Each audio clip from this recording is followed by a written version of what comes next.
Aminu Waziri Tambuwal shine yafi. Gara bakar da manya tsaya a ƙasa mu Tambuwal Sokoto. Kar mu tsaya muna shawara mata da mazan muna tarkato. Sabo ne na Bello Aliyu Gwaranyo dan mutan Sokoto. Cikakken shugaban jam'iyyar PDP al'ummar Sokoto.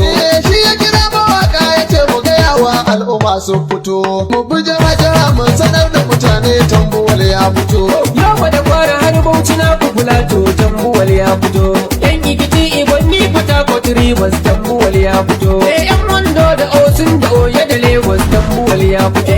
Ku jama'ar Kano yan Jigawa Katsina har mutan Sokoto. Asaba biya al'ummar Benin Imo Tambuwal ya fito. Zamfara Kyabban Nijar da Kaduna Tambuwal ya fito. Yan Nasarawa Adamawa Borno da Taraba kun furfuto. Cross Rivers da Kogi Delta da Enugu Tambuwal ya fito.